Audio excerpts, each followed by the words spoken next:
UFC 208, Brooklyn, New York. Anderson Silva collides with Derek Brunson. And right now, guys, Anderson Silva is ranked at number 7, and Derek Brunson's ranked at number 8. And Anderson Silva, he's one of the most famous fighters of all time. We all know Anderson Silva. We all remember him losing to Chris Weidman, and we remember the leg injury in the fight after that.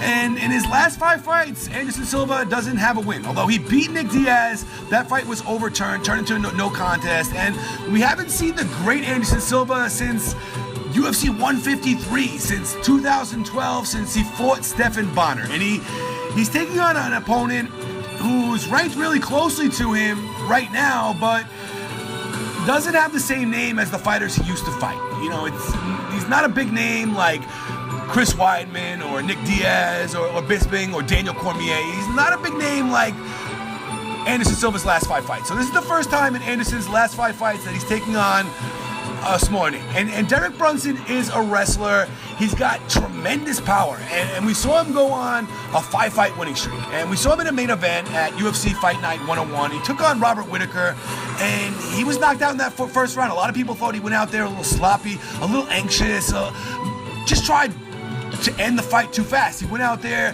and tried to end the fight, and he got caught, and that's something we see in mixed martial arts. Anderson Silva, you don't want to go out there and open up against Anderson Silva. Anderson is one of the greatest counter-strikers of all time, and we remember the Forrest Griffin fight. Remember him falling on the floor. You don't want to open up against Anderson Silva. He can see where he is in the moment, pick his spot and attack. And Anderson Silva was known as one of the greatest mixed martial arts strikers of all time, one of the greatest mixed martial artists, probably the greatest middleweight of all time, greatest UFC fighter of all time. And that's the type of fighter that Derek Brunson is getting the opportunity to fight. So this is a huge opportunity for Derek Brunson. If he could go out there and land a knockout early, he's going to make a name for himself, and a lot of people are going to remember this fight. This is a co-main event at UFC 208. We're going to see a 3-round fight, and Anderson is a 41-year-old fighter at this point.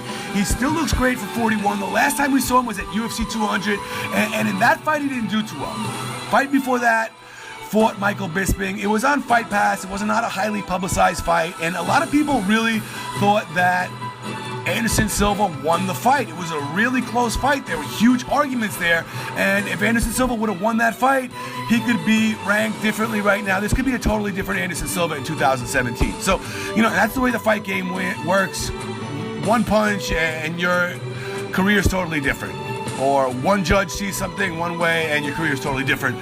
So we're going to see one guy fighting for his career, Anderson Silva, versus a guy with nothing to lose. He just lost his last fight. Derek Brunson has nothing to lose here. We're going to see a real dangerous Derek Brunson. And he's got a ton of power, and that might be dangerous for Anderson Silva at this point of his career.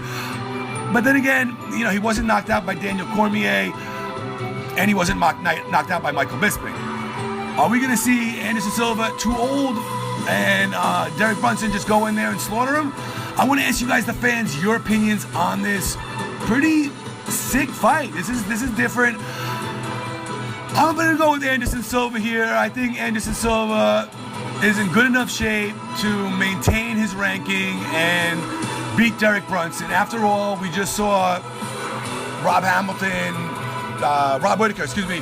We just saw Rob Whittaker beat Derek Brunson in the first round. So I'm going to go with Anderson Silva here. Peace out, guys. Love you all, and thanks for everything.